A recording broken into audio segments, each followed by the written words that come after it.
अस्सलाम वालेकुम दोस्तों, मैं आज आपके लिए एक ऐसा तवीज़ लाया हूँ जो ज़बान बंदी के लिए बहुत ही असरदार है। ये नक्श 15 इसको कहते हैं, जो कम से कम इतना असरदार है कि अगर आपका दुश्मन 2 से 3 किलोमीटर के फासले पर भी हो, आप इस्तेमाल करें और ये नक्श, तो वो उसकी ज़बान बंदी वहीं पर हो जाएगी।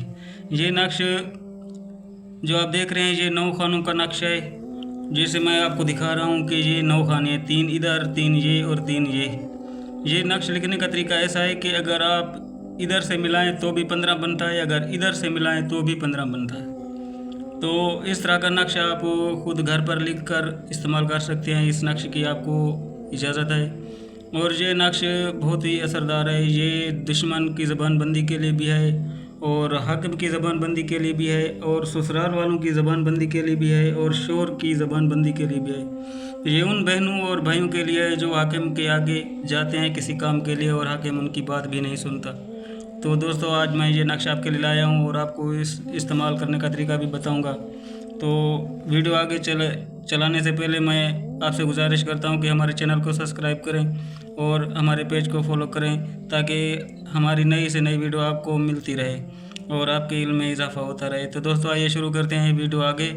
तो ये नक्श बनाने का तरीका मैं आपको बता दूं कि ये नक्श किसी भी दिन बना सकते हैं, दिन हो रात हो, किसी भी टाइम बना सकते हैं। ये एक गोरे कागज़ पर और काली स्याही से ये तवीज़ लिखना है। तवीज़ लिखने के बाद आप इसको एक लाल कपड़े के अंदर लिपेट कर और इसको थोड़ा सा अतर गुलाब लगाकर आप अगर एक भारी भरकम पत्थर के नीचे रखेंगे तो ये दुश्मनों की ज़बान बंदी के लिए होगा। अगर इसको आप अपने टोपी में अगर रख कर किसी हाकिम के आगे जाएंगे तो वो हाकिम की ज़बान बंदी के लिए बहुत असरदार होगा। अगर किसी बहन को ससुराल वालों की ज़बान बंदी के लिए चाहिए तो वो उसको इस्तेमाल करने का तरीका अलग है।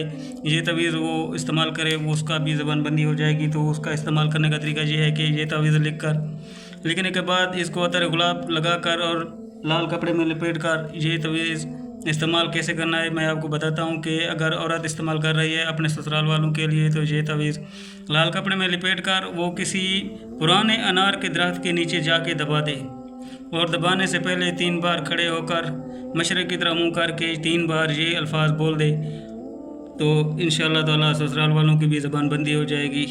अगर ये लफ्ज़ मैं आपको इस वीडियो में बताऊँगा और आखिर में, तो तीसरा मैं आपको ये बता दूं कि शोहर की ज़बान बंदी के लिए भी ये बहुत मुफीद है। ये उन और बहनों के लिए जिनके शोहर हर वक्त उनसे ज़बान बंदी नहीं करते और हर वक्त लड़ते झगड़ते रहते हैं, तो उनका इस्तेमाल करने का तरीका कुछ अलग है। उनके लिए, उन बहनों के लिए कि ये तवीज़ बनाने के बाद आपको इसमें अतर गुलाब नहीं लगाना, अतर गुलाब लगाना नहीं है और लाल कपड़े में भी नहीं लपेटना। इसको अर्क चंबेली लगाकर और काले कपड़े में लपेट कर अगर शोहर के बिस्तर के नीचे या किसी पलंग के नीचे या चारपाई पे सोता है तो चारपाई के नीचे दबा दें तो इंशाअल्लाह ताला शोहर की ज़बान बंदी हो जाएगी।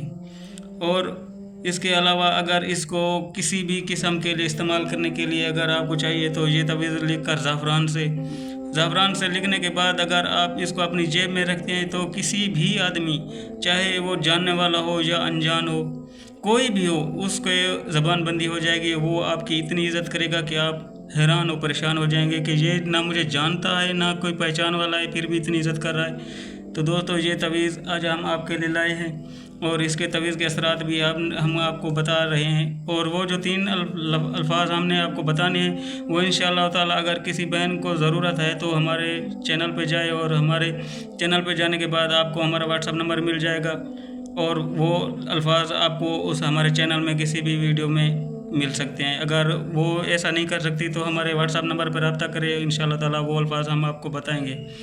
और अगर व्हाट्सएप पे भी रब्ता नहीं कर सकते तो इंशाअल्लाह ताला कल हम फिर आएंगे एक नई वीडियो के साथ और ये भी अल्फाज बताएंगे और जो कुछ बात रह गई है वो भी आपको इसके बरक्स समझा देंगे। तो इंशाअल्लाह ताला आज के लिए इतना ही, फिर कल मिलेंगे एक नई वीडियो के साथ। अल्लाह हाफ़िज़।